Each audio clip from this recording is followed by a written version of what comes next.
Hello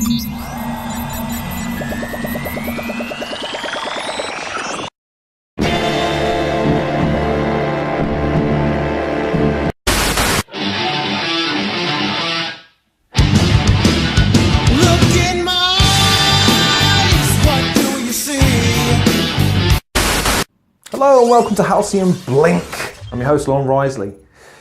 John Wick. It's a film a lot of people raved about. I didn't really enjoy it all that much. It was okay and it had some cool moments, but you just got the impression they were selling this guy a bit hard. The boogeyman. Oh, he's absolutely amazing at sounding. He does all these cool things. Once killed 3 men in a bar. A pencil. I know, I've heard the story, sir. F***ing pencil? Who the f*** can do that? Well, I can assure you that the stories you hear about these men, if nothing else, has been watered down.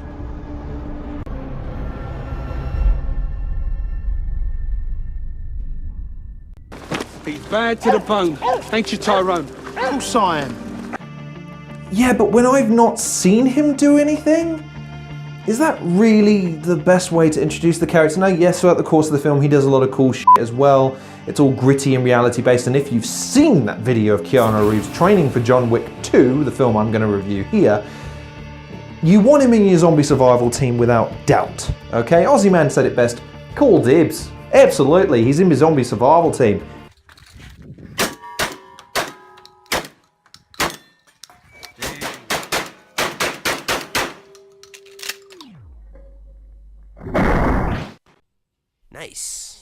Nice. Couldn't agree more. The guy knows how to handle a gun.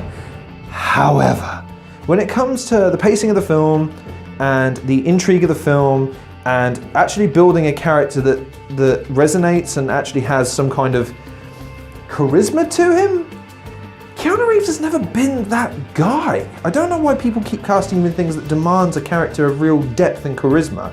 Especially considering that the first film, yes, was a revenge story and it was gritty and it was dark and it was low and depressing because it was a depressing and low story. I completely get that, the revenge story, and to be honest, it might have even had more of a resonating effect if I just felt the biggest plot hole in that would have been how the son could not know who John Wick was, considering the size of his legend, and what we saw in the second film would be the size of the world we're dealing with here. Apparently every other person in this world is some kind of an assassin or affiliated with some kind of an assassin. So the fact that he wouldn't know what he looked like kind of baffles me a little bit. And the fact that John Wick wouldn't know what he looked like is again kind of weird, considering that he worked for his dad and John Wick works for his dad, he works for his dad, so there's no way they wouldn't have met at some point, presumably. It's not what you did, son, that angers me so.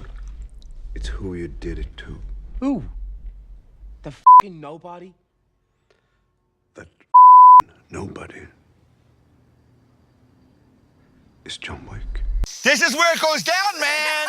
And it always made sense that the plot hole in that film should have been, that happens, John Wick then becomes an assassin, and then seeks revenge later on once he discovers this plot and this fact that his son was the killer and just turns on him. Then he would have developed a legend that the audience could have related to, and then that could have projected the film from there. Albeit, I know that they didn't expect it to be a smash, so they just thought, just make him a legend and we'll deal with the rest later. In the second film, they focus less on the character of John and more on the world that he lives in. So you get a sense that there's a whole other world that me and you and peons other like us, we don't know about because we're not assassins. Is a sommelier here? I have never known him not to be.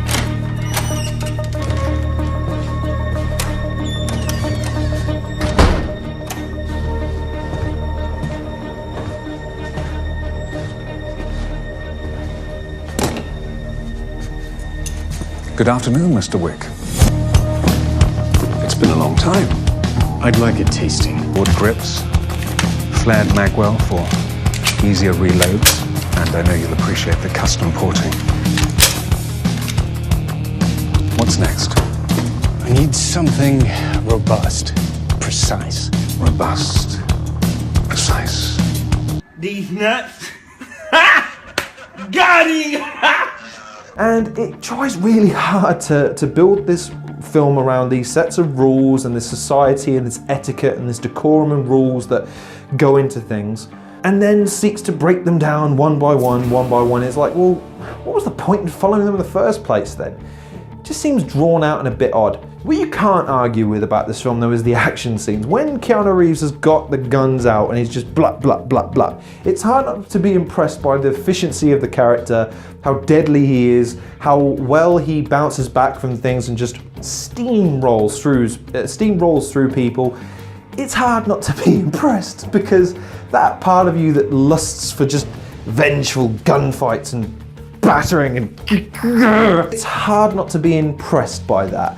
So if you're going into this film expecting it to be more of John Wick 1 with all the emotional attachments and things like that, I will admit that John Wick 1 had that sense with the dog it was a powerful scene and you know, with his wife and things like that. In the second film it doesn't have that, so it doesn't really have any existence for being apart from, oh yeah, well you were out, now you're back in, now you're trying to get back out, but you're not allowed to get back out, so you're back in. It's like, no, he's John Wick. If he's really that good, who's really going to think it's a good idea to f with him?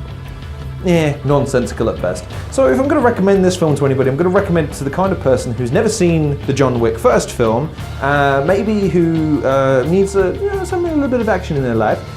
It's a good action flick. It feels about as long as it needs to be. It doesn't feel drawn out or anything. It's just not particularly memorable. The fight scenes are a little bit bland, and like I said, Keanu Reeves just lacks a little bit of something in this film that maybe he had in the first film and I don't give him credit for. That emotional depth that tethers you to his main character and wills him on in his plight when you're watching as a viewer. So again, I'm going to dole out a 7 out of 10 rating because it's shot reasonably well and the music's pretty cool. The gunfights are so goddamn cool. And like I said, overall it's a serviceable action film. Laurence Fishburne's in it. He throws pigeons. That's kind of cool, I guess, the Neo and Morpheus kind of getting together, except for this time it's not a teacher relationship. It's Laurence Fishburne phoning it in and Keanu Reeves acting, I guess. But anyway, thank you very much for watching this episode of Halcyon Blink on the review of John Wick 2. 7 out of 10. Go watch it if you fancy an action film or if you're trapped on a plane for 12 to 13 hours with a bunch of people that don't know how to close their mouths while chewing. In any event, please like, share, subscribe. Check out some of the other content creators in the description below. If you haven't checked out some of the older videos, please do so. It really helps the channel out by just bumping up the views a little bit. Share the videos as well. Why not? Get some other people involved. Get their opinions in the comment section. Let me know how I can improve this show. If it can be improved, it is sheer perfection. Profection. See, I almost came close to propping myself up there, but I said profection, so it doesn't count. In the meantime, please take care of yourselves, and I'll see you guys on the next episode. Take care.